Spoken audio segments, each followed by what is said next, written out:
Ողջույն, եթերում հարցազրույցն է, տեսակապով զրուցելու եմ միջազգային հարաբերությունների եւ անվտանգության փորձագետ Սոսի Թաթիկյանի հետ։ Բարև ձեզ։ Բարև ձեզ։ Շնորհակալություն տեսակապով զանգի հնարավորություն ընձեռելու համար, Տիկին Թաթիկյան։ Եվ այսպես ոնց տեղյակ եք, Երևանի եւ Բաքվի միջև վերջնականապես համաձայնեցվեց խաղաղության պայմանագրի տեքստը։ Սա շահավետ է Հայաստանի Հանրապետության համար, թե ոչ։ Գիտեք, շահավետ դժվարին է պատկերացնել ուժերի ներկայիս հարաբերակցության եւ ներկայիս աշխարհաքաղաքական իրավիճակում։ Շահավետ լուծումներ կարելի ասել չկան,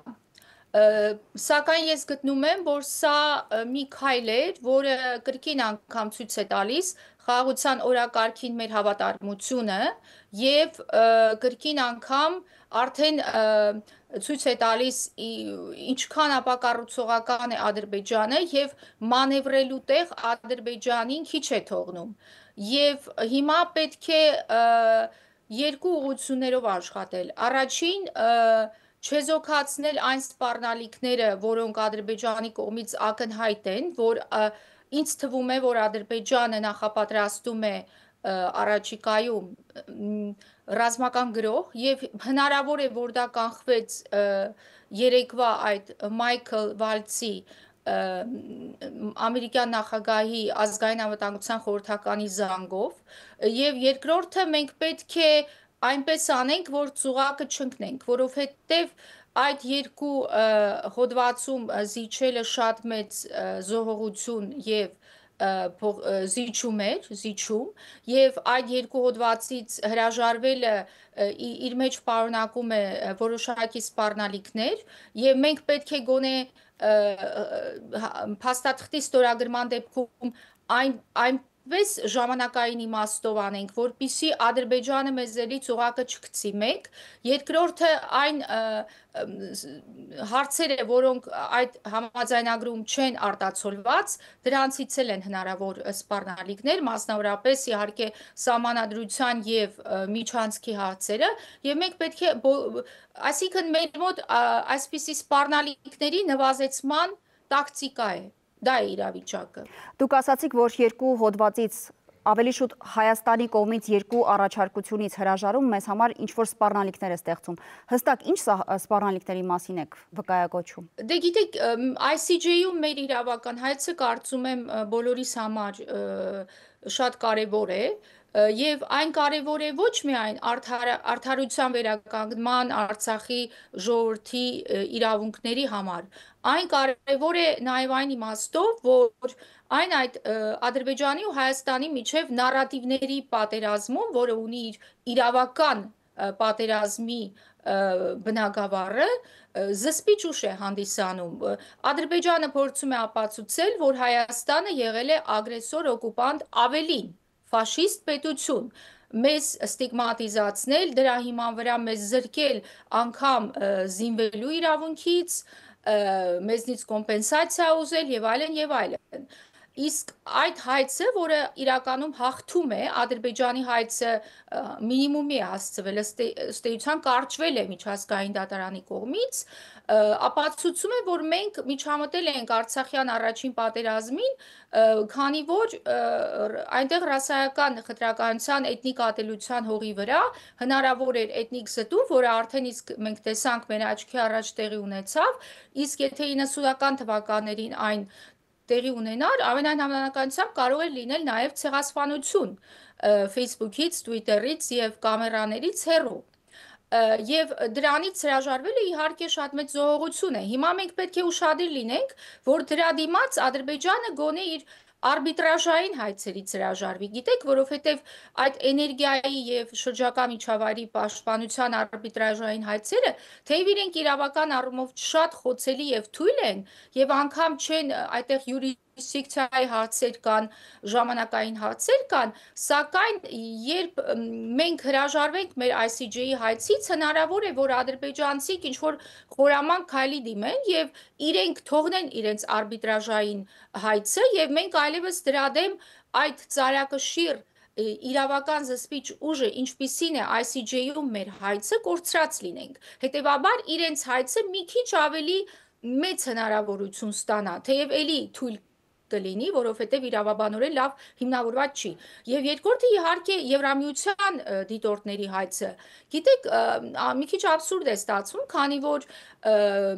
համաձայնագրում, ինչքան ես հասկանում եմ, խոսքը գնում է երրորդ երկրի ուժի մասին։ Եվ հիմա հասկանալի է, թե Ադրբեջանը ինչու էր ամիսներ շարունակ Եվրամիության առաքելությունը անվանում այդպես թաքնված նատոյական կառույց առաքելությունը, իսկ հիմա էլ համարում է գործակալական լրտեսական առաքելություն։ Դա անում է այն բանի համար, որ ասոցիացնի ուժային կառույցի հետ եւ դրա հետևանքով հասնի նրա սահմանից հետ քաշմանը։ Հարցը այն է, որ Եվրամիության այդ ընդհանուր արտաքին քաղաքականության եւ պաշտպանության քաղաքականության շրջանակի տակ, որի տակ այս առաքելությունը ստեղծվել է Հայաստանում, կան երկու տեսակի առաքելություններ՝ ռազմական եւ քաղաքացիական։ Նրանք ունեն միանգամայն այլ բյուջետային աղբյուրներ, որովհետև քաղաքացիական առաքելությունները ֆինանսավորվում են Եվրամիության ընդհանուր բյուջեից, իսկ ռազմական առաքելությունները արտաբյուջետային միջոցներից, մասնավորապես Եվրամիության խաղաղության հիմնադրամից։ Եվ մեր առաքելությունը միանշանակ քաղաքացիական է, այն որպես ուժ այդպես անվանելը դա սկզբունքային սխալ է եւ դա մեր կողմից մեծ զոհողություն է եւ ինչու միայն այն թեկուզեւ այն որ մենք փաստորեն ասում ենք որ մենք սահմանի վրա երրորդ երկրի ուժ չենք ունենա իհարկե հուսանք որ մենք անհրաժեշտություն չենք կունենա երրորդ երկրի ուժ ունենալ սահմանին, բայց իմ մոտ հարցեր են ծագում, օրինակ, եթե Ադրբեջանը մինչև խաղաղության համաձայնագիրը կնքելը նոր հարձակում նախաձեռնի, օրինակ փորձի միջանցք բացել, ինչ որ տարածք գրավի եւ կամ էլ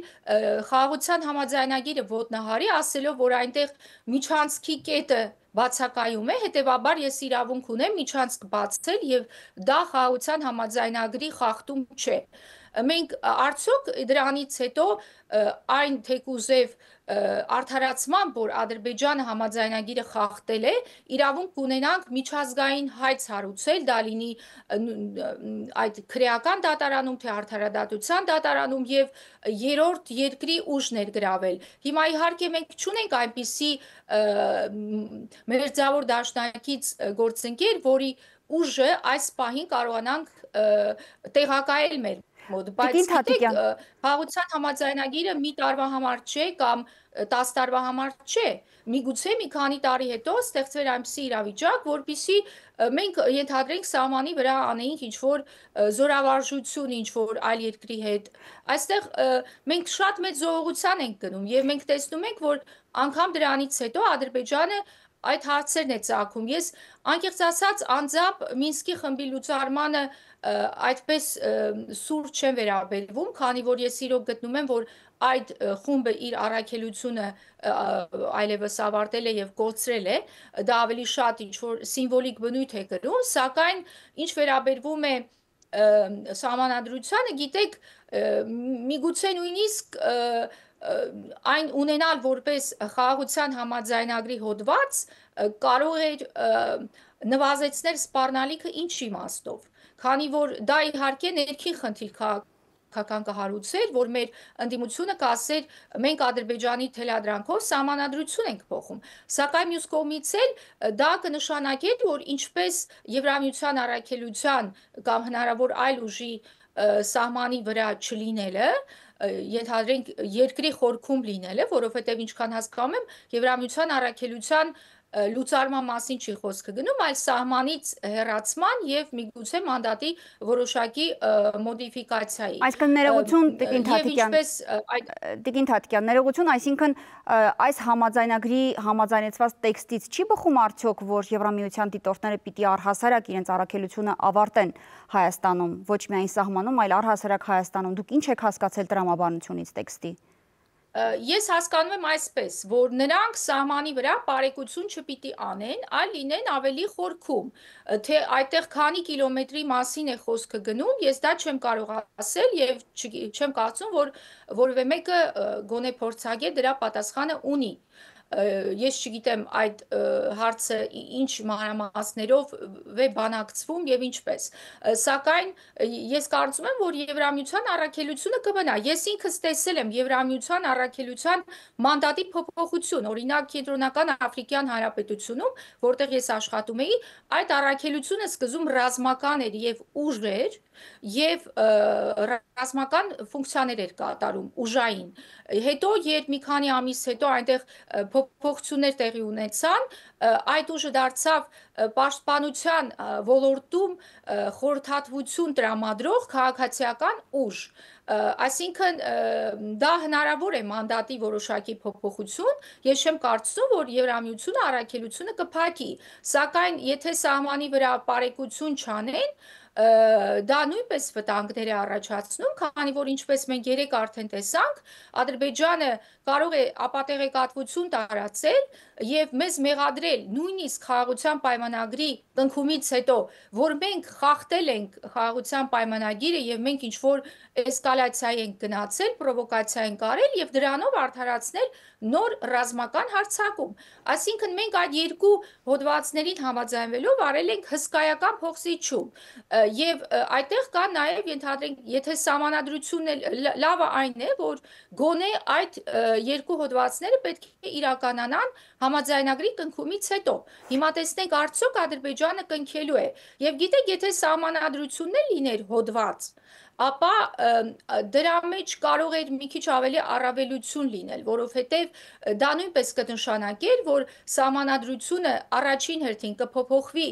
խաղաղության համաձայնագրի կնքումից հետո, այսինքն ռեֆերենդում կացկացվի համապատասխան, եւ ոչ թե դա կդառնա նախապայման համաձայնագրի կնքման համար, եւ երկրորդը դա նույնպես կլիներ, ինչպես գոնե այս հայցերի դեպքում է,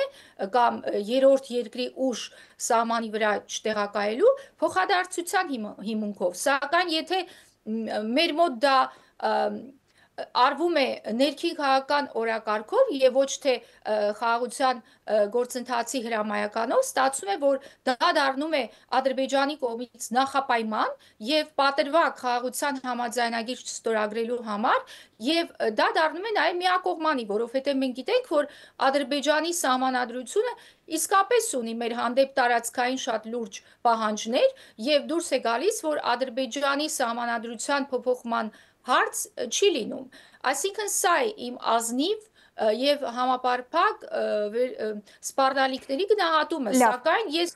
գտնում եմ, որ այս պահին համաձայնվելը այս երկու հոդվածներին դա ճիշտ քայլ էր, քանի որ ամենայն հավանականությամբ այն կանխում է աշխարհաքաղաքական շատ այսպես շատ դժվարին իրավիճակում Ադրբեջանի մանևրելու եւ ամենայն հավանականությամբ նաեւ նոր ռազմական հարձակում արդարացնելու հնարավորությունը։ Տիկին Թաթիկյան, տեսեք, հայկական կողմը ասում է, որ սա կոնսենսուսային տեքստ է, այն առումով, որ յուրաքանչյուր դրվագ, որը կա այս տեքստում, փոխադարձությամբ գործում է նաև Ադրբեջանի պարագայում։ Դուք ձեր գնահատումն արեցիք, որ մենք երկու կետով շատ մեծ զիջում ենք արել Ադրբեջանին։ Մեզ մոտ հայկական տիրույթում, քաղաքական փորձագիտական դաշտում հնչում է հարց, եթե մենք արել ենք զիջում, փոխզիջում, ապա Ադրբեջանի զիջումը մեզ որն է եղել։ Դուք ունեք դրա պատասխանը։ Այս մոլորակում չեն երևի ապրում։ Քանի որ իրենք գաղափարական հայտարարություններ են անում,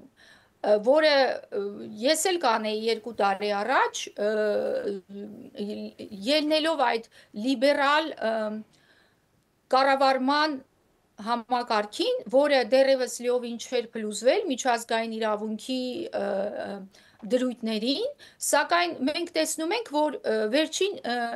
1.5 ամսում այդ գլոբալ կառավարման համակարգը, միջազգային իրավակարգը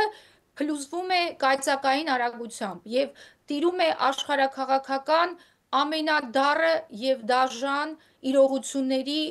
ժամանակաշրջան, երբ ամեն ինչ արվում է ուժի միջոցով, այդ մենք տեսնում ենք ինչ է կատարվում Ուկրաինայի հետ, թե ինչպես է Միացյալ Նահանգները Ուկրաինային դրդում նորանոր զիջումների եւ նաեւ իր տնտեսական ռեսուրսները Միացյալ Նահանգներին հատկացնելուն խաղաղության պայմանագրի դիմաց, որի դիմաց Ուկրաինան չի ստանալու որևէ տարածք, թեև Կուրսկից դուրս եկավ կամ դուրս է գալիս, մենք տեսանք, թե ինչ է տեղի ունենում Միջին Արևելքում, Սիրիայում, մենք տեսնում ենք ինչ է տեղի ունենում Իսրայելի ու Իրանի միջև, որ Իսրայելը կարող է թիրախավորել Իրանի միջուկային օբյեկտները եւ դա իհարկե մեր համար լրացուցիչ ռիսկեր կբացի, քանի որ այդ առիթից Ադրբեջանը կարող է օգտվել։ Մենք գիտենք հոդվածներից, որ Ադրբեջանը ամեն կերպ փորձում է Իսրայելի միջոցով Միացյալ Նահանգներին իր կողմը այդպես տրամադրել եւ նույնիսկ Միացյալ Նահանգների եւ հնարավոր է նաեւ Միացյալ Նահանգներ Իսրայել Ադրբեջան եռակոմ ֆորմատով համաձայնագիր ստորագրել։ Եվ այդ ամենը մեր համար լրացուցիչ ռիսկեր են։ Գիտեք, այդ նախկին դրույթները, որ մենք ժողովրդավար պետություն ենք, որ մենք դեպի արևմուտք ենք գնում, այլևս չեն աշխատում Տրամպի վարչակարգի պայմաններում։ Լավ, Ադրբեջանի կողմից զիջումների մասին խնդրում եմ խոսեք, անդրադարձեք։ Մեզ մոտ պնդումներ կան, որ Ադրբեջանը ոչինչ էլ չի զիջում, միայն մեր կողմն է զիջում։ Տրամաբանություն տեսնում եք այս պնդումների մեջ։ Ադրբեջանը ուժեղ կողմն է, մենք թույլ կողմն ենք։ Մենք անում ենք ռազմական ռեֆորմներ, պաշտպանական, սակայն պաշտպանական ռեֆորմները շատ դանդաղ եւ երկար են տևում։ Դրանք երկար գործընթաց են։ Արդյոք եթե այսօր Ադրբեջանը պատերազմ կրկին սկսի, մենք ի վիճակի ենք դրան դիմակայել։ Արդյոք եթե նա ուժով փորձի էլի գրավել Միջանցք, չի կարողանա գրավել, արդյոք Ադրբեջանը բացի Միջանցքից չի փորձի նաև այլ տարածքներ գրավել, օգտվելով այդ հնարավորությունից։ Իրականում սա են հարցերը, այսինքն սպառնալիքների գնահատում անելու դեպքում կարծում եմ հանգում ենք այն իրավիճակին, որ պետք է գնահատենք, թե որն է ավելի մեծ սպառնալիք պարունակում այս երկու հոդվածին համաձայնվելը, թե չհամաձայնվելը եւ բանակցություններում փակուղու հասնելը, որի արդյունքում Ադրբեջանը կարող է կրկին անգամ նոր հարձակում արդարացնել, որ ինչպես գիտենք փորձում է անել, ասելով, որ մենք ինչ որ խախտումներ ենք անում եւ այլն, կարճաժամկետ իմաստով սա ճիշտ քայլ էր եւ երկարաժամկետ իմաստով իհարկե շատ մեծ վտանգներ է պարունակում այստեղ իրոք մի տեսակ իրավիճակային ու երկարաժամկետը միմյանց հետ մտնում են հակասության մեջ։ Հիմա նայեք, Ադրբեջանը միևնույն է չի ուզում ստորագրել։ Այդ է հարցը։ Միջազգային որևէ դերակատար որևէ կերպ կարող է Տիկին Թաթիկյան ստիպել Ադրբեջանին ստորագրել պայմանագիրը։ Հայտարարությունից հետո, որ կողմերը եկել են համաձայնության տեքստի շուրջ, միջազգային բոլոր դերակատարները առանցքային շնորհավորել են ակնկալելով, որ շուտով այն կստորագրվի։ Մեզ մոտ հայկական դաշտում խոսում են այն մասին, թե ով կարող է դառնալ երաշխավոր այդ հնարավոր ստորագրմանը եւ արդյոք կլինի որևէ կողմ, որը կստիպի, որ Ադրբեջանը գնա պայմանագրի ստորագրմանը։ Ձեր տեսակետը։ Միջազգային բազմաթիվ հայտարարությունները ճնշում էին Ադրբեջանի հանդեպ, որպեսզի Ադրբեջանը ստորագրի։ Մի կողմից էլ իհարկե պետք է հաշվի առնել, որ միջազգային դերակատարները այդքան չեն խորանում մանրամասների մեջ, ինչքան մենք։ Իրենք չեն նստում ու այդ սպառնալիքների գնահատումը անում։ Հիմա ես կարծում եմ, որ կա միայն մի միջազգային դերակատար, որից Ադրբեջանը կարող է մի քիչ այսպես իրեն զգոն եւ ձիգ պահել ավելի եւ դա Միացյալ Նահանգների ամենաբարձր ղեկավարությունն է։ Հիմա այն, որ երեք Միացյալ Նահանգների նախագահի խորհրդականը ազգային անվտանգության խորհրդական նման թույտ արեց, դա շատ դրական պետք է գնահատել, դա նշանակում է, որ այս հարցը գտնվում է Միացյալ Նահանգների ուշադրության կենտրոնում ամենաբարձր մակարդակով եւ կարծում եմ, որ այդ tweet-ից հետո հավանականությունը Ադրբեջանի կողմից նոր ռազմական հարձակման կրճատվեց մեծապես։ Հիմա մնում են